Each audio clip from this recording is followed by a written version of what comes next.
Big up everyone. I hope everyone's well. I hope everyone has a nice weekend.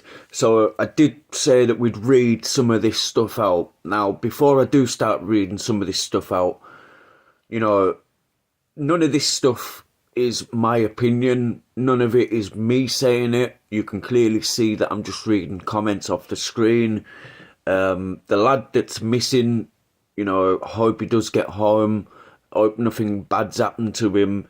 And like I'm going to read out in a bit probably, the crime that he done, that hasn't got any bearing on him being missing, you know what I mean? Like, just because that crime happened a year ago, I don't think someone should have their life taken away and missing. Some people think differently. Some people say eye for an eye and, this for that and stuff like that. But what I'll do is I'll start reading this out.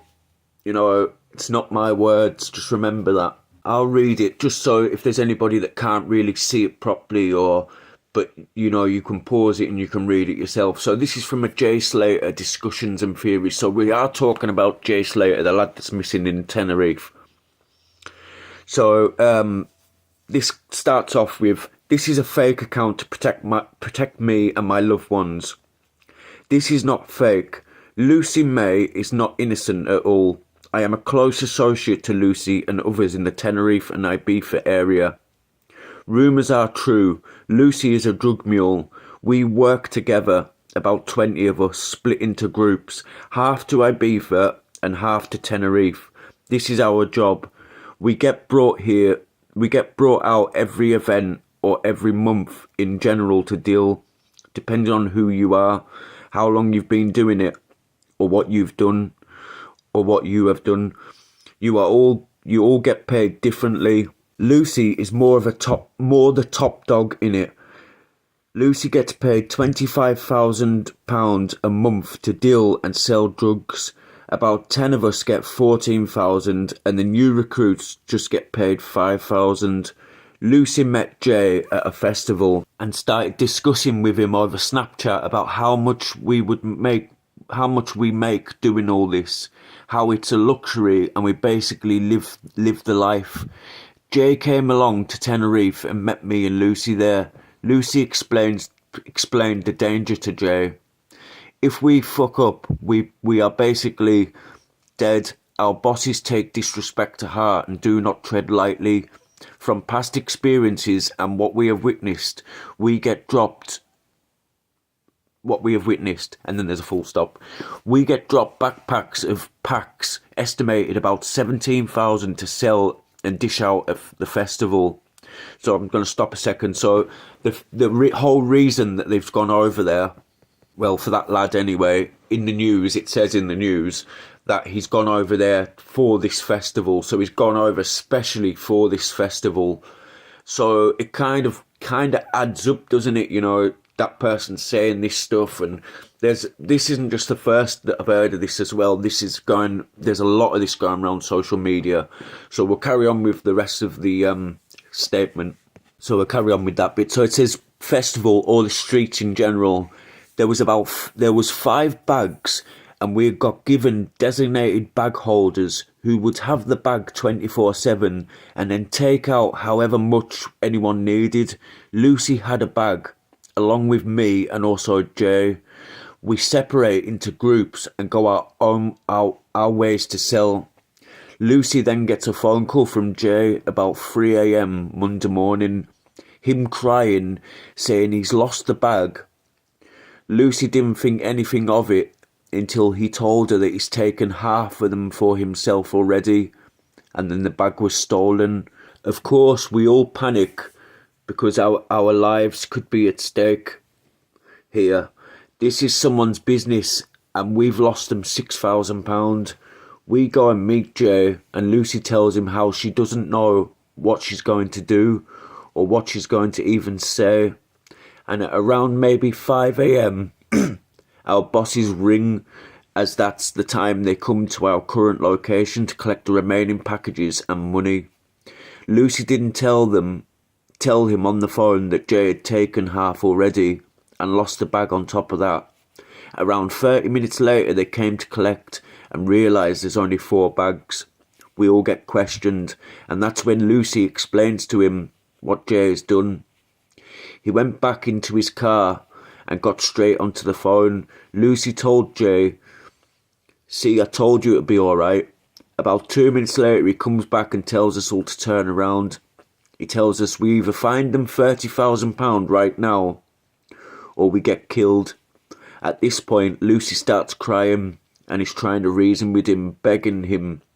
Lucy tells him we haven't got that much on us. Even if we did, we wouldn't be able to get it in time. Even if we did, we wouldn't be able to get it in time. The man gets back on the phone and starts speaking Moroccan. He gets off and tells us his boss wants one of us until we get our money.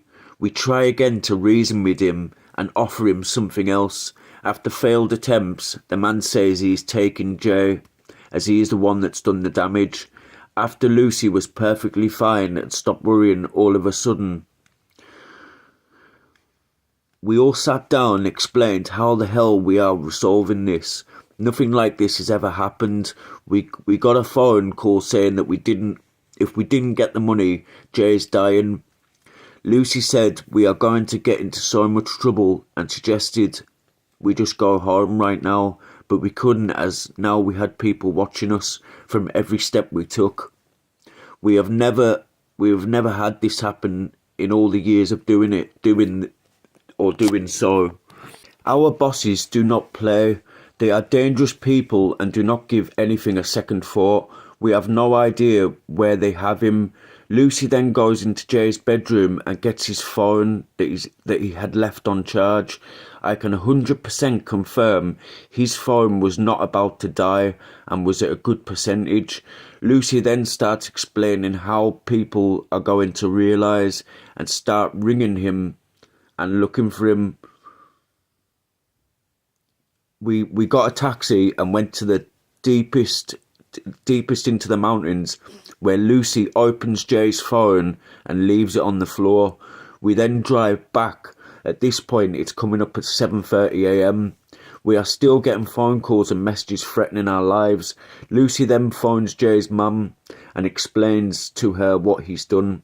She starts crying, saying, "I told him not to fucking out there."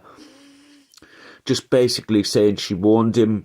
Whilst discussing how they're going to get their money, Jay's mum tells Lucy that they need to get the word out there, but we need to completely flip the whole thing. Lucy then calls the police and tells them Jay called her, which he never did once, and tells them he's lost. Again, not true. It's around 8:30 now, coming up to 9. And we still have no idea what to do. We haven't saw Jay, we haven't spoken to Jay, nothing. And then it starts up in the news and everyone starts showing support and love. And Lucy suggests we just get the ones who are actually supporting to donate to find him. As Lucy said, we aren't spending none of our money. Please bear in mind, we get paid about £75,000 every single month, depending on how good it is. Please, you must understand Lucy is totally guilty and his mother too. I want no involvement in this. I came to work and get money, not to be dragged into a situation where someone I'm not even familiar with robs the mafia. We are all at risk. We could get killed at any moment. I don't know what else to say to make people believe me. I hugely hope that you do believe everything, and I have tried to say everything as it's happened. Please share. So we have that, right? And this person saying that they need £30,000 to pay the people back. Now, that Jay Slater's family said they have not set up any GoFundMes. They have not approved any GoFundMes. But guess what popped up? I'll give you a little guess before I put it up on the screen. Obviously, a GoFundMe created by this Lucy May. Now, I'm going to put it up on the screen now. I wonder how much the amount is. As you can see, it's £30,000 and it's been made up by this Lucy May. Now, you could say that maybe she set up the GoFundMe and then that's been written which that could be the case. So they could know that this Lucy May is asking for £30,000. And a lot of people are saying, why have the £30,000? You know, the police are out there doing their investigations. People are looking for him. That usually comes free. But then there is like the family having to travel over there and stuff like that. But I'm sure the mother is already over there. And rather than looking for her own son, she went and got her nails done. Now, I don't know what it feels like to have a child missing, but I'm sure I wouldn't go and get my nails done or my hair done or my toenails done if my son was missing. I very much doubt it. Another thing that seems a little bit suspicious that I'm going to play now is a news report of this Lucy May. So what I'm going to do at the end, I'm going to put a few TikToks and that on, just to people like with quite good, you know, questions to wanting some of these, you know, wanting some answers, questions to some of these questions that are on there, if you know what I mean. So we'll put this news thing on. I think there's a couple of TikToks, and then I'll come back after them. Drink and his phone ran out of battery in the middle of the call. Since then, Lucy's been appealing for help on social media, and as a result, locals have come to join the search. But there's also been abuse and prank callers. She didn't want us to show her face. All she does want is for Jay to be found safe. The friend who the British teenager Jay Slater called before he went missing 3 days ago in the Canary Islands says the British police should now be involved in trying to find him. Police there have refocused their search in the north of Tenerife after discounting information which took them south. The 19-year-old flew to the island with friends for a music festival. Nick Garnett reports. They've narrowed the search to one particular valley, the focus of all attention. But there's still no sign of Jay Slater. A holiday in Tenerife is a rite of passage for so many young adults. It was no different for Jay. A first holiday without parents, energy, his first music festival with friends, a chance to party. On Sunday night, he went to where two friends were staying in this remote... This whole Jay Slater thing is starting to get really weird. As more time goes on, more information is coming out that the mainstream media are not talking about. For example, when Jay was 17, him and a group of lads, a group of his mates, attacked someone called Thomas Hilton with machetes, golf clubs, and even an axe, exposing Thomas Hilton's skull.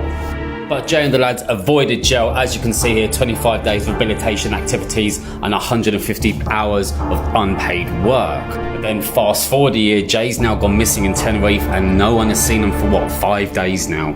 And have you seen the ITV interview with what Jay's mate, is it Lucy? I'm about to show you now. But yeah, it's been awful. Honestly, I've never been so worried in my life. Like, it's just the unknown as well. Like, you don't know what's happened. You don't know where he's gone. Like, his last drop pin wasn't even on a road. Like, there's a reason he's gone off road, I think. Like, why has he not carried on the path? He's not a stupid boy. Do you know what I mean? Like, he would have stayed on the road. Like, I'm not going to play the full interview of that, but she has her back to the camera. She doesn't have her face. And I'd kind of get the impression from watching the full interview that she knows a lot more and she's not telling the entire truth here. I don't know, the plot thickens as the time goes on, more information's coming out. I'll keep you up to date, for fuck's sake. For fuck's sake. There have been some people messaging the mother of this 19-year-old lad that's gone missing in Tenerife. They've messaged his mum saying, your son owes me a lot of money, you're never gonna see him again. I mean, what kind of savage, vile person does something like that? Now, she's gone and handed the details over to the police, like the phone number, but still, what the actual? And I have to be honest, it's not looking great for this lad. He's only 19 years of age.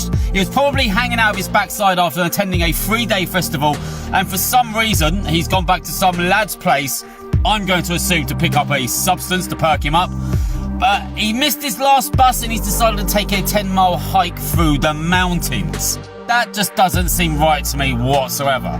He called his mate with 1% battery left. Wouldn't you call the emergency services? Because I'm pretty sure even if you dialed 999 in Tenerife, it connects through to 112. don't know, man. There's just a lot of question marks about this whole scenario. What's gone on?